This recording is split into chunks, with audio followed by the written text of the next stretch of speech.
Regresamos aquí después de una rolota que es Thriller, ¿no, Chavita? Buenísima, Michael Jackson. Vale la pena. Pues ya para finalizar este episodio de Cultivando Idiotas, tenemos un ideólogo muy especial y un gran invitado. Chavita, preséntalo, sí. Te cedo el honor. Un gran amigo, Roy Blázquez, es psicoanalista, es músico, un súper baterista y gran amigo de los dos. Y pues nos viene a hablar sobre salud mental y fobias. Y además creo que es importante decir, Chavita, es un ex-mermonk, ¿no? Sí, que vamos a... Ya en su momento diremos que es un mermonk aquí en episodios más adelante. Pero bueno, pues bienvenido, Roy. Muchas gracias. Encantado de estar con ustedes y de platicar un ratito de todo esto de las fobias. Sobre todo ahorita que es Halloween y Día de Muertos, pues está buenísimo. ¿Cómo están? Ajá. Pues decidimos invitar a Roy en esta última parte del Cultivando Idiotas porque queremos poner un hashtag especial que yo había platicado con él que se llama hashtag Cultivando la Mente, porque creo que también la mente se debe cultivar. Y en este tema decidimos hablar con él de salud mental y fobias. Y primero preguntarte qué es la salud mental, porque muchas veces yo creo que nadie toma en cuenta esto, ¿no, Chavita? Sí, creo que es algo muy importante y que poca gente lo toma en cuenta. Tomamos más bien la salud física con el ejercicio, nuestra alimentación, pero nuestra mente la tomamos muy poco en cuenta o no estamos conscientes que es algo muy importante para nuestras vidas, ¿no? ¿No, Roy? Sí, definitivamente. Creo que es un tema súper importante y sobre todo en países como México, de repente es complicado porque hay otras necesidades que cubrir primero y parecería que la salud mental es algo que se deja al último, ¿no? Sí, pero ¿qué es salud mental?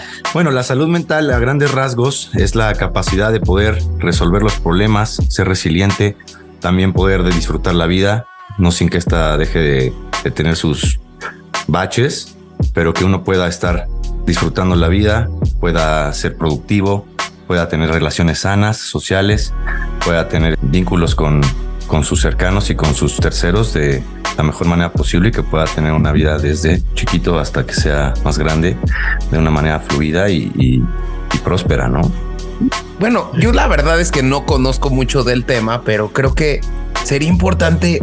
Todo mundo nace con problemas, o a poco hay alguien que nace, o sea, 100% sano, ¿no? O sea, yo creo que uno va teniendo conforme va avanzando el transcurso de tu vida ciertos traumas, ciertos, no sé, acontecimientos que te dañan la salud mental. O sea, ¿en qué sentido está, qué dividen? O no entiendo si los psicólogos o los estudiosos de este tema dividen entre, pues, a lo mejor traumas de gran magnitud con traumas de poca magnitud y que no te pegan tanto, o cómo le hacen, Roy? Totalmente. O sea, bien como dices, ¿no? O sea, la vida tiene, siempre hay problemas, ¿no? No hay una vida perfecta, ¿no? Y a partir de eso es que surgen la manera en la que cada quien, a partir de su manera de estar estructurado, puede lidiar con estos problemas. Sin embargo, la pregunta es, ¿en qué momento esto se vuelve un problema mayor en donde desemboca en una patología, ¿no? Es correcto. Entonces, bueno, definitivamente la psiquiatría, la psicología, todas estas disciplinas que se llegan a tocar tienen, sí, consensos, tienen manuales en diferentes países, diferentes naciones, en donde van catalogando estas patologías y dependiendo de cierta sintomatología y ciertas características pueden determinar si alguien está enfermo o no. Ok. Lo cual es muy interesante porque es algo que les iba a comentar hace rato. Estas patologías también son dictadas por el momento histórico. Es decir, lo que era una patología hace 50, 60 años, hoy en día no lo es.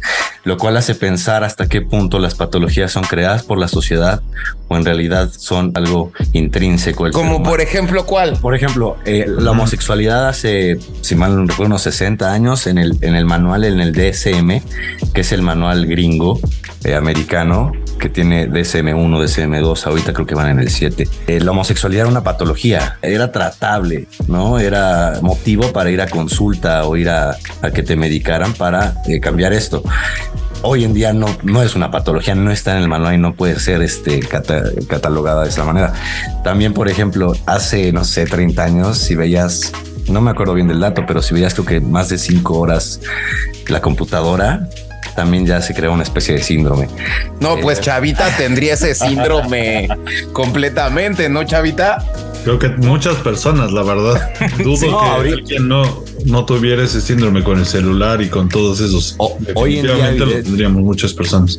Totalmente. Y hoy en día, evidentemente, no puede ser catalogado como una patología porque es algo que ya es parte de nuestro día a día y es algo que mueve al sistema. Entonces, por eso digo que es muy interesante porque así como sí hay ciertos síntomas y ciertas patologías que sí se manifiestan y que sí pueden ser tratables, también es muy interesante analizar el que hay atrás de estos diagnósticos, en donde muchas veces también el sistema es el mismo que orilla a que estas patologías sean creadas por el mismo sistema, también para conveniencia de quienes, ¿no? Es un tema también interesante cómo funciona todo esto. Oye, Roy, a mí me gustaría preguntarte sobre los detonantes más comunes o las situaciones que desencadenan o que generan estas patologías o este tipo de problemas mentales en las personas. ¿Hay algún tipo de detonantes, alguna edad en la que las personas desarrollan este tipo de enfermedades mentales? Sí, yo coincido con Chava en esa pregunta. ¿En qué momento yo necesito ayuda psicológica? Sí, es buenísima pregunta. A ver, creo que dos cosas, ¿no? Una me voy con la de Chava primero, que tiene que ver con los momentos, ¿no? Creo que, a ver, los momentos de cambio en general en la vida de cualquier persona, sea la edad que sea, son generalmente los momentos que ponen un poquito a prueba el psiquismo de cada persona, ¿no? Es decir, un cambio, ya sea a lo mejor la etapa de la adolescencia, donde hay muchos cambios físicos, ideológicos, a lo mejor si una pareja está viviendo un divorcio, el duelo de alguien fallecido, el cambio de un trabajo, todos estos picos que se pueden dar en la vida, evidentemente ponen a prueba a cada una de las personas, ¿no? No es lo mismo que estar en una normalidad en donde, bueno, uno está muy acomodado. Entonces, a partir de esto es donde cada quien, dependiendo de su particularidad, pues puede llegar a detonar algo, ¿no? Uh-huh. Y la otra pregunta que hacías tú, James, cuando necesitas ayuda, creo que hay dos cosas. Una es, sí, creo que es cuando dejas de estar bien en varias áreas de tu vida, ¿no?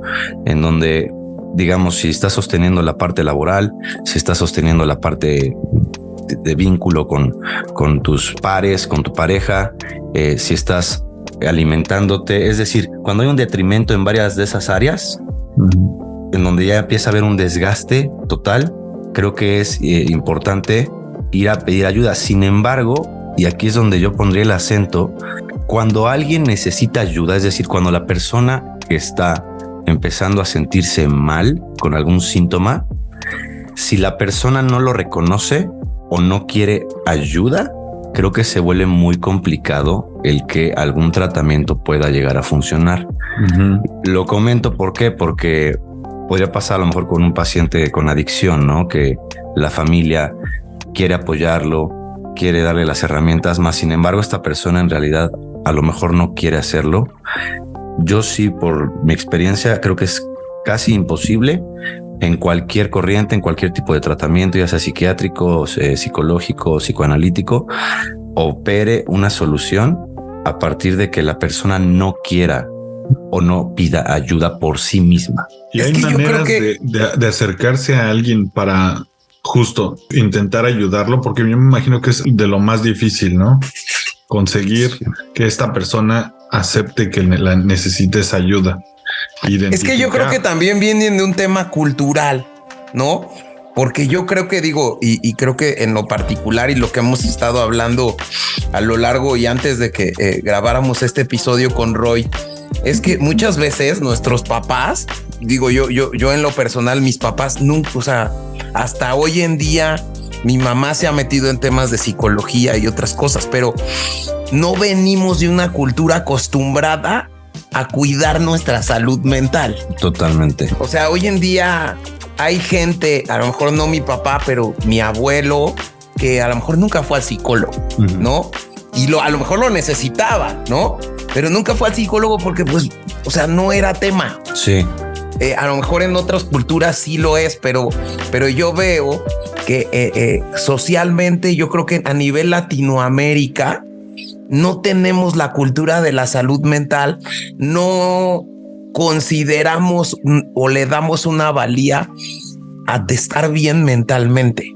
Sí, creo que ese tema llega porque, sobre todo en países tercermundistas, pues realmente, o sea, seamos honestos, no tenemos la infraestructura y hay necesidades aún más básicas que necesitan ser cubiertas antes, ¿no? Como la pobreza, así de fácil, ¿no? Que las personas tengan para comer o tengan un techo, y que creo que en países que ya tienen un poco de más desarrollo pueden, de alguna manera, decirlo de esta manera, darse el lujo de entonces poder mirar algo que podría parecer un poco superfluo, pero en realidad es súper importante, ¿no? Porque creo que es el centro de que una persona pueda estar bien consigo misma y a partir de eso ser una mejor persona para los demás y en sociedad. Porque incluso hay muchos mitos de este tema, ¿no? O sea, yo he escuchado mitos en el que te dicen, no, es que si vas al psicólogo, pues el psicólogo siempre te va a encontrar algo, ¿no? Totalmente. Entonces, mejor ni vayas al psicólogo. Sí, o tabús de ahí que hay gente que no acepta que va, o sea, no lo quiere decir porque la gente te cataloga o te mira de una manera distinta, ¿no? Yo creo que también el acceso a este tipo de salud es muy limitado. De hecho, yo había visto que hay 3 psicólogos en México por cada 100,000 habitantes. O sea, creo que tanto la escasez de personas que te traten como el lujo de tenerlo, pero también el tabú de las personas de no decir que están siendo tratadas, y eso ayudaría también a otras a ir. Porque el tabú es está loco. Claro, es que es un tabú que creo que sí se ha ido rompiendo. ¿Por qué? Porque también hay muchas, es como paréntesis, ¿no? Antes de contestar, porque hay muchas corrientes, sobre todo orientales, que están llegando muy duro, que tienen que ver con cuestiones de paz mental, de sanidad, que creo que están rompiendo un poco con ciertos tabús. Más sin embargo, claro, uno dice, ¿para qué digo que estoy yendo si eso mismo me pone en un lugar como de alguien raro, alguien loco, alguien en desventaja, alguien vulnerable? Pero lo más interesante es que en realidad cuando uno se da cuenta, todos cojeamos de alguna pata.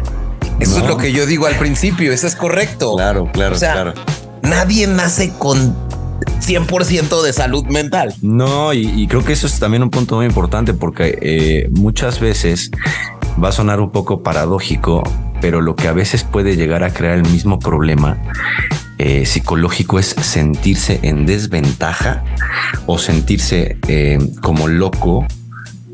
Y eso es lo que crea el problema, la sensación de ser diferente. Y entonces, cuando uno se da cuenta que en realidad todos están cojeando de alguna pata, creo que uno se puede sentir acompañado de alguna manera con los demás y entonces puede estar mejor. No sé si me doy a entender un poquito. Sí, totalmente. Ahora, tú preguntaste algo, Chava, de no sé el si tabú.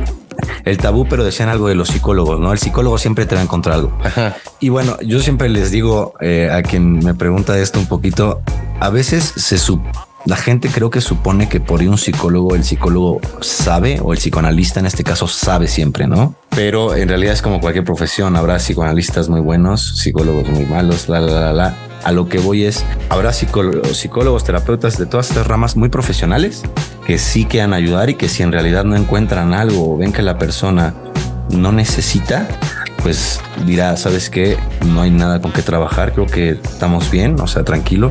Pero también hay profesionales muy buenos. A lo que voy es que pues no todos son buenos, ¿no? Y no todos Sí, pero yo creo que y creo que ese tabú que dice Chava es correcto, ¿no? Primero, el tabú del lado del paciente que dice, no, pues, o sea, si yo voy al psicólogo van a decir que estoy loco, sí, ¿no?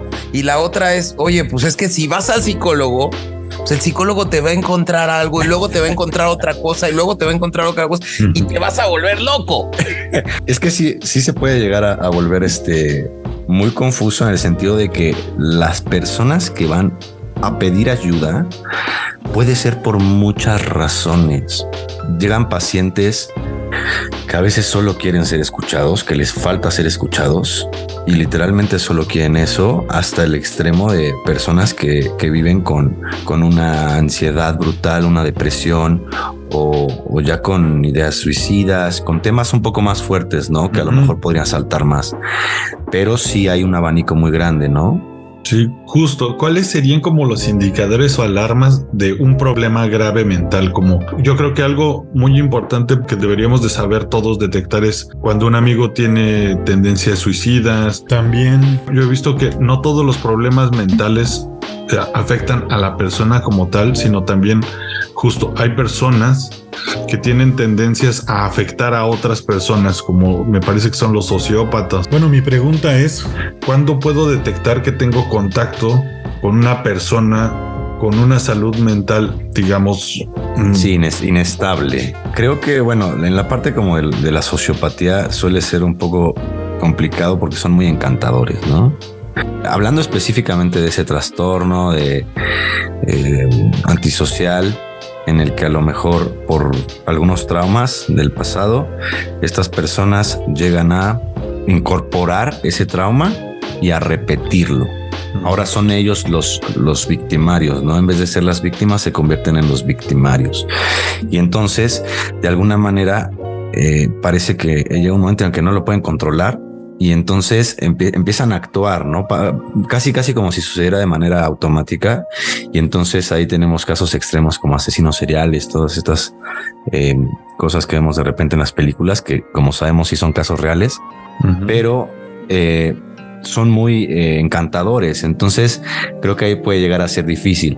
La mejor estrategia que yo encontraría para poder detectar a alguien nocivo para con nosotros es uno estar bien.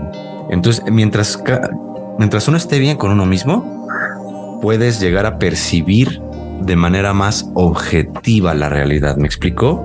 Entre más carencias internas tenga uno, pues más va a buscar eso afuera. Y entonces te podrías enganchar más con estas cosas, así como adicciones, ¿no? Porque no solo estamos hablando de personas, sino como adicciones. La persona que busca una sustancia adictiva es porque no está en total contacto consigo misma o con cosas trabajadas, entonces buscas algo afuera.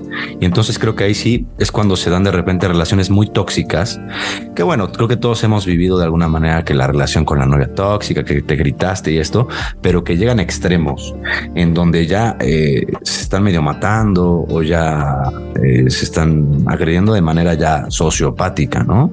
Sí, totalmente. Y ahora hay una diferencia. Yo, por ejemplo, siempre he tenido la duda, ¿cuál es la diferencia entre un psicólogo y un psiquiatra? ¿Y cuándo tengo que ir con un psicólogo y cuándo tengo que ir con un psiquiatra? Ok. La psiquiatría es alguien que estudia medicina, es un médico que se especializa como psiquiatra, y la psiquiatría tiene que ver con cómo regulas las sustancias neuroquímicas en el cerebro para regular alguna especie de conducta, ¿no? Entonces el psiquiatra lo que va a hacer es trabajar con medicamentos generalmente, aparte de tener a lo mejor el apoyo de un psicólogo o un psicoterapeuta para que trabaje la parte emocional. Pero el psiquiatra se dedica a la neuroquímica del cerebro para poder tratar estas conductas y hacer tratamientos. Y el psicólogo está más enfocado en la parte psiconductual y emocional, pero desde un punto más práctico y terapéutico, sin sustancias, sino más tratando con el diálogo y la parte de persona a persona. ¿Qué tan común es ser recetado con alguna droga o bueno, con algún medicamento cuando tienes un problema mental? Porque yo creo que también hay personas que les da miedo consumir este tipo de sustancias porque dicen, yo no me siento yo mismo. Lo tuve de algún caso cercano que me decía, no, es que cuando tomo esto no me siento yo mismo, esto me va a cambiar totalmente, me va a afectar más de lo que me va a ayudar. Sí, es un tema súper controversial porque, a ver, si algo debe de quedar claro en este programa es que Estamos hablando de la mente y del cerebro, que son dos cosas diferentes, pero que a veces se confunden y se vinculan mucho.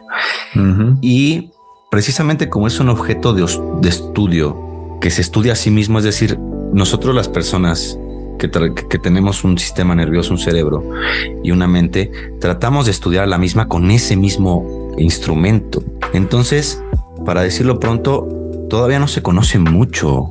Es muy interesante cómo puedes ver gente que ha sido medicada en los 80, 70 y hoy en día te dicen los neurólogos, es que usábamos este medicamento y no sabíamos que le íbamos a poner en la madre, ¿no? O no sabemos bien los resultados. Si tenían estos resultados positivos, más sin embargo, de repente se les botó la canica. Es decir, es una ciencia, así como todo va evolucionando, pero precisamente por la naturaleza la misma, es una ciencia y una disciplina que no está de nada descifrada, ¿no? Que tiene muchos agujeros y que es muy interesante por lo mismo, ¿no? Pero, por ejemplo, en tu caso, ¿no? Sí. Tú estás dando una terapia psicológica y ¿en qué momento tú detectas que a un paciente ya no te necesita a ti, sino necesita ya algo de medicación? Sí. Bueno, aquí en específico, yo con lo que trabajo, yo trabajo con el psicoanálisis. Yo soy psicoanalista y en este caso, cuando llega un paciente y tiene un problema, yo cuando veo que ya no me necesita, es cuando él puede darse cuenta que todo lo que ha trabajado, o sea, sí tiene que hacer un trabajo subjetivo en donde diga, ya no tengo que estar aquí, ya resolví, y él mismo, eso es como, digamos, darse de alta, ¿no? Cuando ha podido trabajar sus cosas. Ahora, cuando yo veo que lleva cierto tiempo y sigue teniendo una sintomatología aguda, sigue estando, no sé si es un cuate con una depresión brutal, y a pesar de estar yendo 4 o 5 meses, estar hablando, estar trabajando sus traumas, su pasado, todo esto, y sigue teniendo una ideación hasta suicida y muy depresiva, pues sí le tendría que recomendar a un psiquiatra. ¿Sabes qué? A ver, o nos apoyamos o ve a ver qué onda, porque esto no está funcionando. Y eso es lo que voy como un ser profesional, ¿no? O sea, no porque vaya conmigo y siga yendo, lo voy a tener ahí 4 o 5 años, ¿no?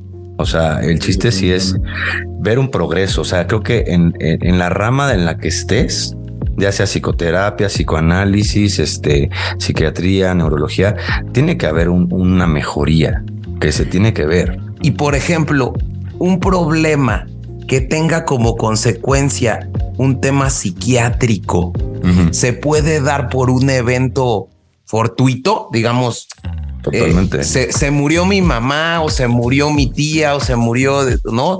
Y eso desencadena. Sí, un brote psicótico. Un brote psicótico. Ajá, sí.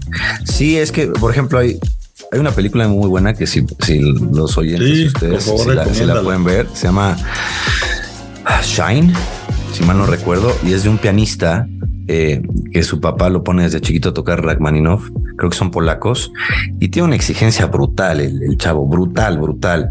Todo esto con una carga de lo que representa el papá para él, lo que representa la familia, creo que es una familia humilde, toda la historia del papá, en fin, el tipo se vuelve un genio, y en el momento en el que él ejecuta la pieza de Rachmaninoff, que era la pieza que su papá quería que ejecutara, la ejecuta y ahí le da un brote psicótico, ¿no? Órale. Cuando culmina con en ese caso, con esta carga tan grande de sentido de vida para él, en donde eso que era tocar esa pieza, no era esa pieza por la pieza, era esa pieza por su historia, por el peso que le pone el papá para su vida, ¿no? Entonces es muy interesante porque de hecho no hemos hablado de fobias, pero las fobias tienen que ver un poco con eso, ¿no?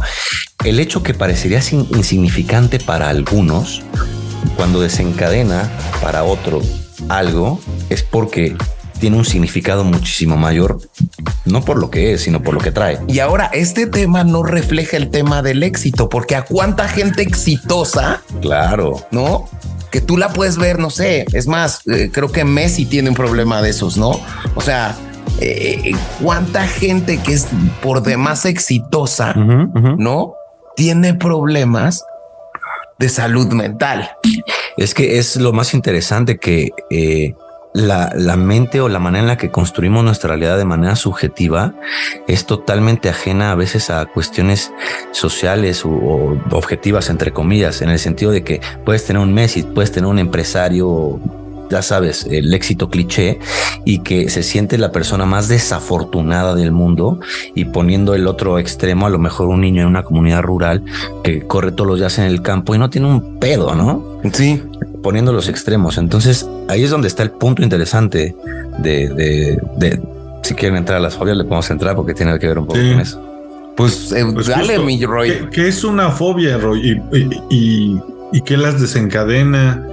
Sí. ¿Hasta cuándo una fobia puede llegar a ser un peligro para una persona quizá, no? Yo tenía una amiga que compartimos, yo y James, pues tenía una fobia a los perros y era muy raro porque si bien no afectaba en mucho su vida, ella tenía miedo hasta de un chihuahua bebecito. Era súper raro ver eso. Se pasaba a la calle si veía un perrito chihuahua. Ajá, que por cierto, raro. Saludos a la amiga de Chavita que nos esté saludos escuchando. A mi amiga. Ojalá no se encuentre ningún perro. Quemando gente en cultura. No, sí, tiene que ver un poco con lo mismo, ¿no?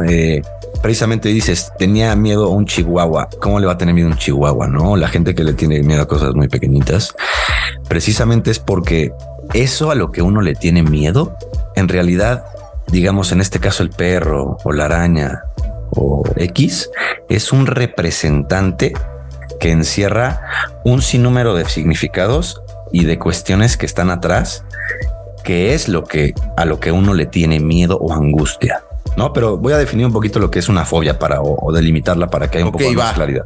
A ver, una cosa es miedo. El miedo es un miedo de alguna manera racional. Me atropellaron una vez, un accidente, y entonces quedo un poco miedoso de cruzar la calle, ¿no? O a lo mejor veo un San Bernardo correteándome, pues sí, voy a tener un poco de miedo, ¿no? Pero ¿qué pasa cuando ves a una persona que a lo mejor con algún perrito, o a lo mejor está en un espacio abierto? No es un miedo normal, es una angustia.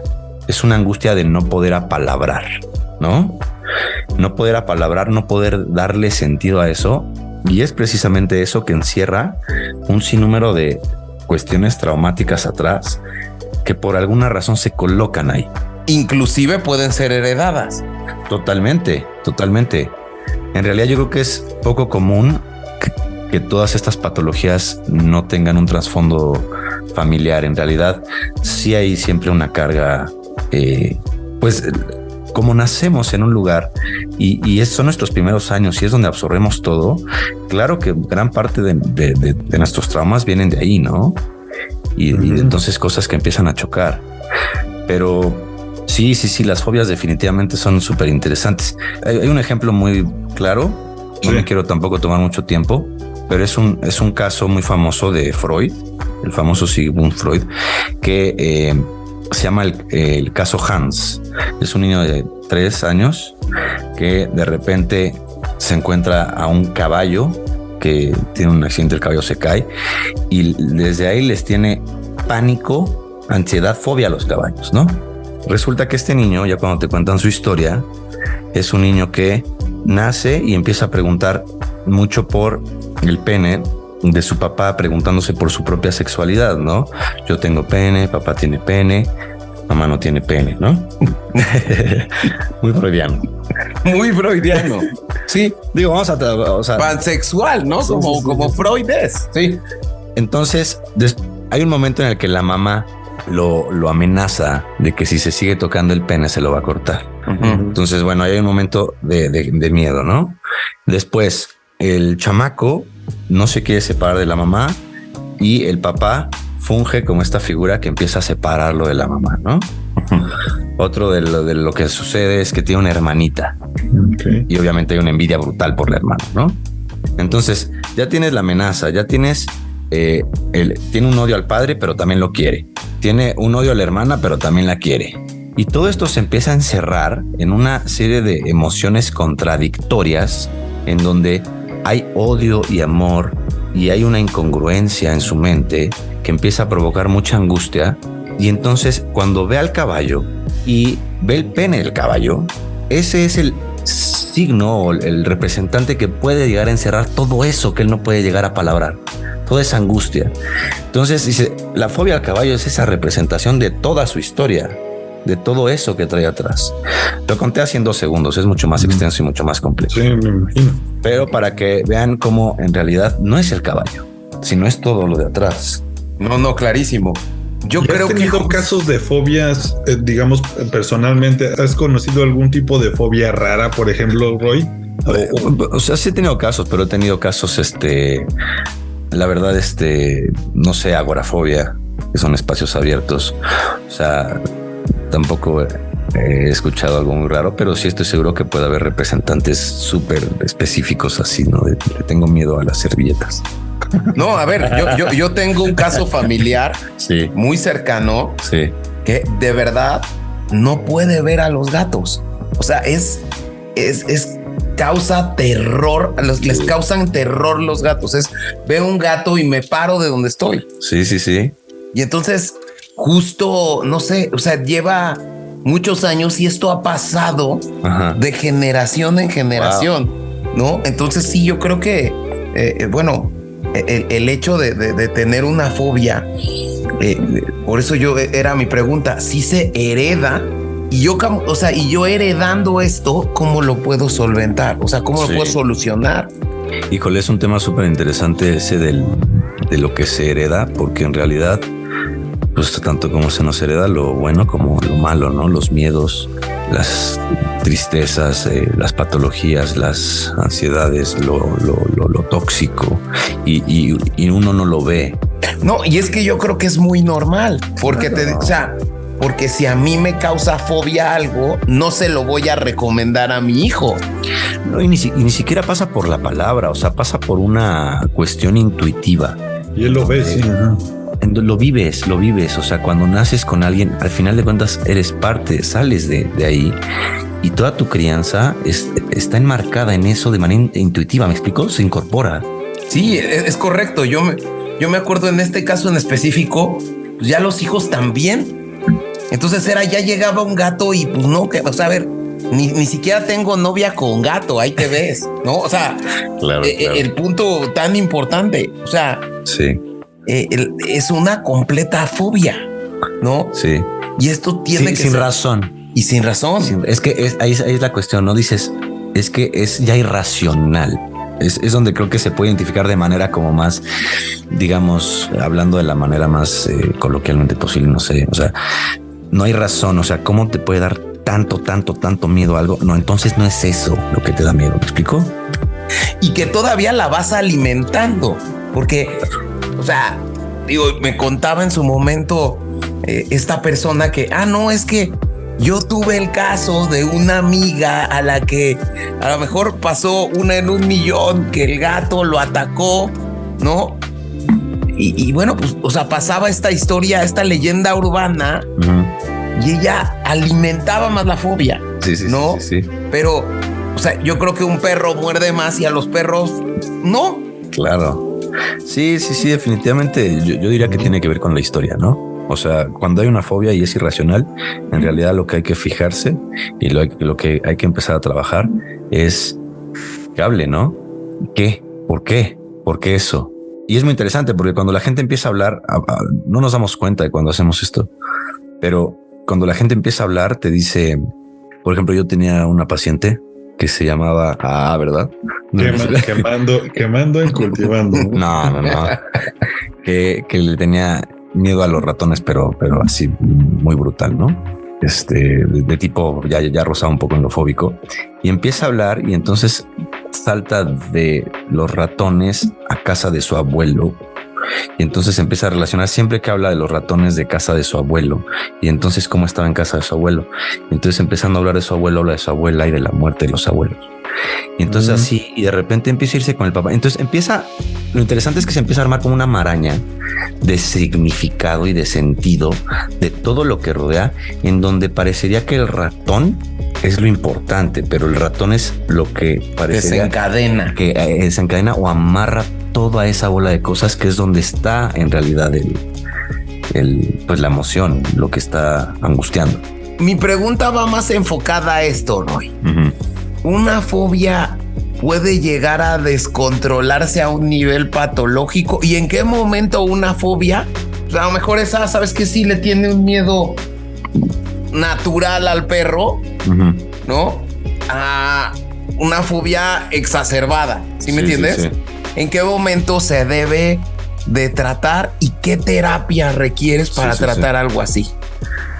A ver, una es, creo que se debe de tratar en el momento creo que sí es importante que lo defina la persona que lo padece, en el sentido de que no es lo mismo que a lo mejor una señora de 85 años que vive sola en su casa y le tiene fobia a los aviones, se trate eso. A lo mejor ya no sale. O sea, me explico también qué sentido tendría. Exacto. A alguien que a lo mejor tiene viajes de negocios cada 5 días y se dedica a eso. O sea, en el sentido estricto y muy ortodoxo y un poco como normativo a nivel social, sería en el momento en el que te rompe tu estilo de vida, tus esquemas, en el que tienes una afectación grave y clara en aquello que construye tu día a día, ¿no? Tu trabajo, tu familia, tu pareja. Es como el alcohólico, ¿no? O sea, cuando hay un alcohólico funcional, pues nadie dice nada, ¿no? Pero cuando es un alcohólico que ya está destruyendo a la familia, que estaba rompiendo su trabajo, creo que más o menos iría de lo mismo. Y creo que particularmente en México, el tema se está empezando a reconocer, ¿no?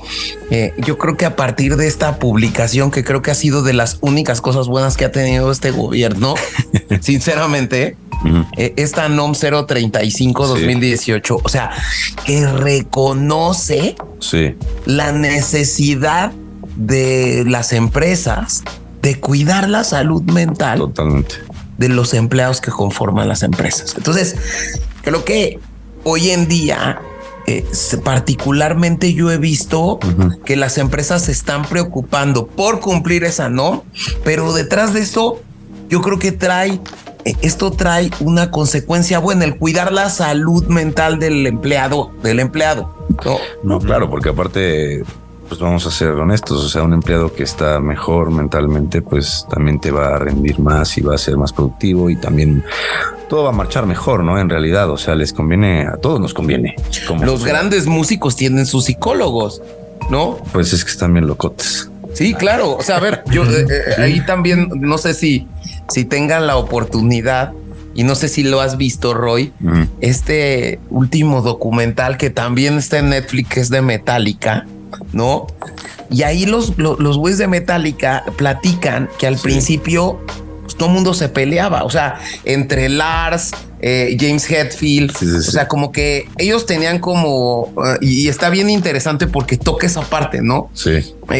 Cada quien tenía como que pues tenía su rollo, ¿no? Y tú no te metas con mi batería y yo no me meto con tu voz y yo no me meto con tu guitarra. Es que se vuelve una familia, ¿no? Claro. Y de repente empiezas a ver cómo se pelean de una manera así brutal. Sí, me imagino. ¿No? O sea, ves videos donde James Hetfield, el vocalista de Metallica, se sale y que prácticamente es, ¿saben qué? Ahí se ven, ahí se quedan con su banda, ¿no? Sí. Y entonces se empiezan a dar cuenta que están mal en una salud mental y contratan un psicólogo y al psicólogo le pagan $100,000 para que los acompañe por toda la gira. Sí, y los esté tranquilizando y tienen terapias psicológicas los Metallica, ¿no? Sí. Y entonces hoy en día, digo, la última vez que yo ya había salido este documental y los vi, tú ves cómo incluso la banda se ensambla. Ok. ¿No? De que sí te das cuenta que los cuates se llevan excelente, que mientras mejor se lleven, mejor tocan, que se divierten en el escenario, ¿no? Y en contra ves hoy en día a los Guns N' Roses, ¿no? Que Axl y Slash no se toleran. Y pasa muchísimo en las bandas, ¿no? Porque se suelen relaciones como de matrimonio y precisamente hay unos roces que acaban por romper, ¿no? Pero qué interesante que dices que Metallica, que sí hay un cambio, ¿no? Totalmente. Su música fue bajando, eso sí tengo que decir. En eso no les ayudó tanto. Pero qué bueno que hayan lidiado con sus conflictos y sus... Entonces no sabemos si fue tan bueno. Sí. Pues no sé, Roy, si quieras cerrar algo con algo, recomendarnos algo. ¿Qué necesitaríamos saber para darnos cuenta que necesitamos ayuda psicológica? Que creo que es lo primero, ¿no? Que necesitamos a lo mejor una terapia, ¿no? Algún ejercicio quizá pequeño. Algún ejercicio que podemos hacer claro. También, ¿no? Mira, primero, Perdón. creo que lo más importante es quitarse ese miedo y ese tabú, que no es solo el del psicólogo, sino es un tabú, creo que social, de perfección o de exigencia o de tener que llegar a algún lado, como este ideal que tenemos de lo que nos marca la sociedad. ¿Por qué lo digo? Porque creo que muchas veces, aparte de la familia que cada uno tiene, la sociedad de repente marca demasiado, y creo que muchas veces la infelicidad o las angustias también tienen que ver mucho con eso. Completamente. Yo creo que la sociedad hoy en día genera estereotipos erróneos. Es decir, cuando yo veo y que, sabes qué es que tú no estás casado, tú no tienes hijos, tú no tienes el perro, no tienes el perico y no tienes casa. Entonces, claro, no eres exitoso. Totalmente. Y es algo que en todo el mundo, pero más un poco en el mundo, en la parte occidental, sí es una causa brutal de patologías y de estas, por ejemplo, lo de depresión, de ansiedad, que son patologías que están disparadísimas y que tiene que ver con una noción de insatisfacción y entonces es la carrera de las ratas, se le llama, ¿no? Estar persiguiendo y cuando tienes una cosa, la otra cosa, la otra cosa, la otra cosa,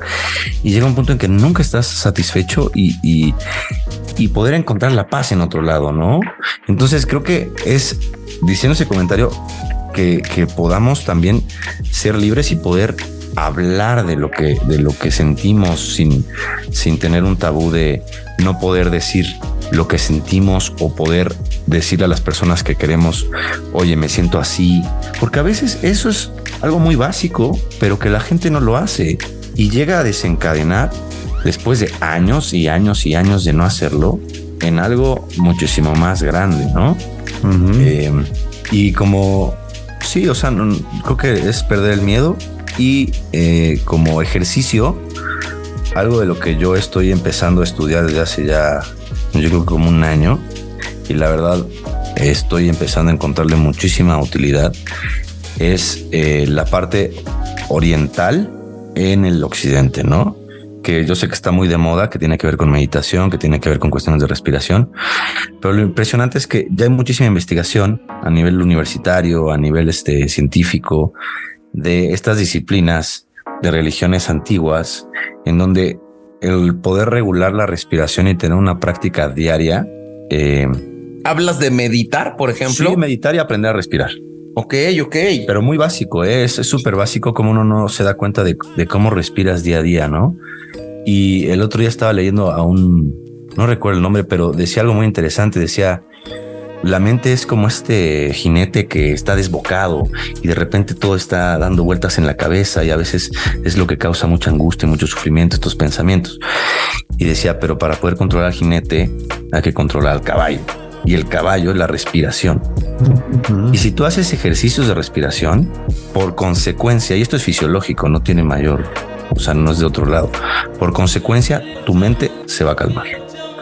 Entonces eso es algo que recomiendo, así como algo inmediato, en donde se pueden hacer 5 minutos de sencillo: quitar el celular, quitar la computadora, sentarse, cerrar los ojos y respirar y fijarte en tu respiración. Si haces eso por un mes, vas a notar un cambio radical en cómo estás tú con tu cuerpo y con tu mente. Y otra cosa, si yo no sé meditar, ¿cómo inicio a meditando? Así es que también está como el tabú, ¿no? De un buen de disciplinas, de cómo le entro, ¿no? O sea, como si fuera magia. En realidad, estas son disciplinas que se desarrollaron de esa manera, ¿no? En un montón de lados, en un montón de culturas, que en realidad tienen que ver con la autoobservación. Si no saben meditar, siéntense, cierren los ojos 5 minutos y fíjense en su respiración. Y sí, van a pasar pensamientos y sí va a haber incomodidad, pero con el tiempo se va limpiando un poquito en vez de estar en otras cosas. Algo que justo en el yoga te dicen siempre cuando terminas en esta parte del Shavasana es cerrar los ojos y dejar un poco los pensamientos del día a día y empezar a sentir tu cuerpo, un poquito empezar a sentir lo físico y después intentar aclarar tu mente, y al dejar de pensar en cosas un poco más triviales y más bien empezarse a sentir uno mismo o empezar a sentir el yo físico, empiezas a aclarar algunas ideas. Creo que eso, como dice Roy, la verdad es que a mí también me ha ayudado mucho y creo que es algo de lo que me hizo conectarme, por ejemplo, con el yoga, que supuestamente es también un tipo de deporte o actividad antigua, ¿no?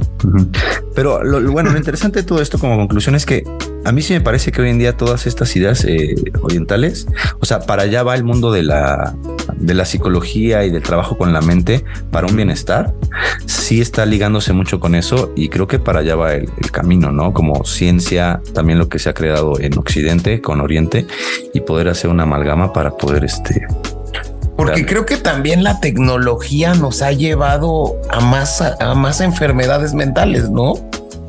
Es bien paradójico porque ayuda para muchas cosas, como por ejemplo esto que lo estamos haciendo con Chavita en Alemania, que creo que es muy prolífico, pero también ha creado mucha adicción y mucha depresión y como consecuencia mucha depresión, ¿no? Que será otro tema que pues en algún momento. Sí, estaría buenísimo tomarlo. También a mí algo que me llama mucho la atención, que hoy en día la medicina, justo la psiquiatría se está yendo hacia los psicodélicos, las sustancias psicodélicas. También estaría muy bueno como comentarlo, ¿no? Sí, esto de los hongos y el LSD dicen que está como reviviendo. Sí, sé que se está usando como, no sé si lo dices como en un contexto más Tulum, pachamamoso, no, ya también ritual. Creo que el estado de California lo quería aprobar, o sea, ya como que se está aprobando este tipo de tratamientos. Wow. No, y sobre todo, por ejemplo, yo he visto que en general en algunos círculos sociales hablan del tema de la ayahuasca, ¿no? Y que dicen, oye, es que la ayahuasca la han probado los grandes CEOs del mundo, ¿no? Sí. Y es, digo, la verdad es que no conozco, pero que es transformativa y te transforma la vida. A mí me gustaría ver si en algún momento nos acompañas en un Cultivando Idiotas a platicarnos de este tipo de temas. El peyote, la ayahuasca, los hongos, o sea, realmente son medicinas o son drogas o son psicodélicos o no te sirven para nada o te pueden servir. Es un tema súper interesante. De hecho, también podríamos invitar a un buen amigo que tengo, de mis mejores amigos, que es un psiconauta, o sea, se dedica a meterse ese tipo de cosas para experimentar y tiene lo empírico.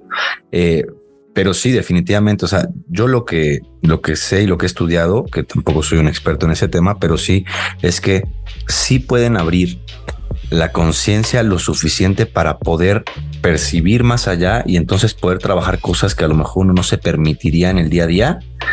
Sin embargo, creo que hay veces que el golpe puede ser tan fuerte que a veces la persona no lo soporta y entonces sí puede llegar a brotarse psicóticamente. Cuando dicen se quedó en el viaje. Claro. No, entonces creo que hay que ver con cuidado ese tipo de cosas. Exacto, pero bueno, también habría que invitar a alguien que consuma las sustancias de manera pues Roy, prudente.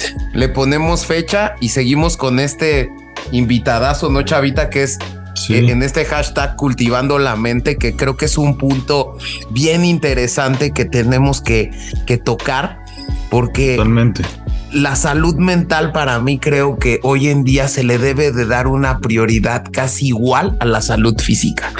Claro, y están de la mano. O sea, es que no se pueden deslindar una de la otra. Esa es la cuestión, que hay consecuencias de un lado hacia el otro. Al final de cuentas es un mismo cuerpo. Pues bueno, muchísimas Roy, gracias, mi Roy. Gracias a antes ustedes, antes de cerrar el bloque, ¿hay alguna manera de si alguien quiere acercarse contigo y tomar algún tipo de tratamiento, hablar sobre sus problemas? Porque quizá alguno de nuestros escuchas lo necesita o tiene algún familiar, algún conocido que pudiera ocupar un psicólogo. ¿Tienes algún contacto que nos quisieras? Sí, les paso sin problema. Mi Instagram es Roy, ROY, Blázquez, B de bueno, LAZQ de queso, UEZZ. Ahí me pueden encontrar y pues sin ningún problema. No hay muchos Roy Blázquez acá. Pues muy bien, ahí tienen el contacto. Ahí es un profesional, lo sabemos aquí de primera mano. Y pues muchas gracias por habernos acompañado, Roy. Gracias por la invitación. Y te queríamos pedir, ¿por qué no nos recomiendas una canción para cerrar el programa? Bueno, Algo así que tenga que ver con esto de las fobias, que tenga que ver con el Día de Muertos, o sea, con alguna enfermedad mental, alguna rola famosona de este tipo, mi Roy. claro que sí. Hay una banda que a mí me encanta, que es Megadeth. Ahora que estamos Súper. en Halloween, metalera, y hay una rolota que se llama Symphony of Destruction. Escúchenla. Porque aparte quiero decirles que Roy es un baterista excelente, ¿no, Chavita? Sí, de los mejores bateristas que he conocido en persona. Es Muchas gracias. estudiado, me parece en Berkeley y todo, ¿no? ¿O dónde estudiaste? En el Collective de New York. Ay, cabrón. De New Muy York, bien, como el muy de, bien, como muy el de, bien. ¿cómo se llama esta película? De Whiplash. ¿Perdón? El de Whiplash. El de Whiplash. El de Whiplash. Nuestro Whiplash Pues más o mexicano. menos. Es como nuestro Whiplash, el Roy. Luego hacemos uno de batacas. Sí, Pero también. Cerramos Gustazo. el programa, mi James. Pues muchas gracias a todos. Aquí concluimos el Cultivando 7. Síganos en nuestras redes sociales, @cultivando_i, @cultivando_idiotas en Instagram. No, Chavita, danos los mails, ¿no? Sí, en los correos tenemos contacto @cultivandoidiotas.com y cultivandoidiotas@gmail.com. Pueden encontrarnos y por favor escríbanos, ahí estamos para escucharlos. Y pues bueno, Ahorita querías agradecer también los comentarios que nos habían hecho en el Spotify. sí, claro que sí. Queremos saludar a Moderato RRC y Angelini, que nos dieron a sus comentarios en Spotify. Un abrazo a todos y muchas gracias por escucharnos. Nos vemos en el Cultivando 8, Chavita. Hasta la siguiente semana. Bye. Muchas gracias.